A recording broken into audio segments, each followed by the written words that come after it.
वक्त की बात है। दूर एक घने जंगल में कल्लू खरगोश एक पेड़ के नीचे बैठकर डीप थॉट सोच रहा था। अगर ये अर्थ टूट जाएगा तो क्या होगा? अचानक तभी कल्लू खरगोश को एक भयानक सी आवाज सुनाई दी। "क्वैक!" कल्लू खरगोश को लगा कि अर्थ सचमुच में टूट रहा है और वो उठकर हैरान परेशान होकर जंगल में भागने लगा। एक खरगोश ने कल्लू खरगोश को भागते हुए देखकर पूछा, "ओए कल्लू, क्यों भाग रहे हो भाई? अर्थ टूट रहा है, तुम भी अपनी जान बचाकर भाग लो।" दूसरा खरगोश ये सुनकर डर के मारे भागने लगा। उसे भागते देखकर बाकी के सारे खरगोश अर्थ के टूटने की बात सुनकर डर के मारे जंगल में भागने लगे। खरगोशों को भागते देखकर एक एक करके जंगल के सारे जानवर, बर्ड्स, इंसेक्ट्स भी अपनी अपनी जान बचाकर भागने लगे।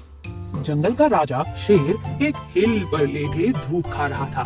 शेर ने जानवरों को चीखते चिल्लाते हुए भागते हुए देखा।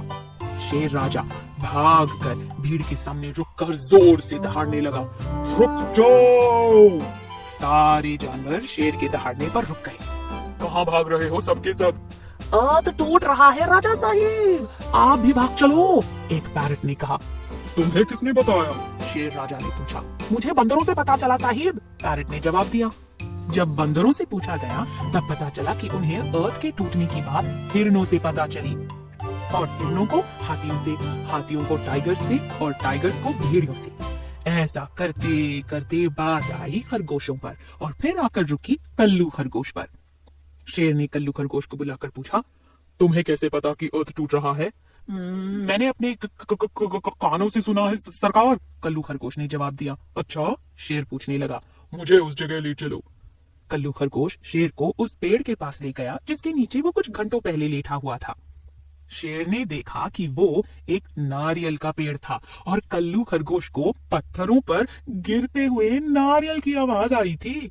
ये देखकर शेर ने जंगल के सारे जानवरों से कहा, अर्थ बिल्कुल भी सेफ है, अपने अपने घर वापस जाओ और अगली बार किसी बात को बिना सोचे समझे बिलीव मत कर लेना।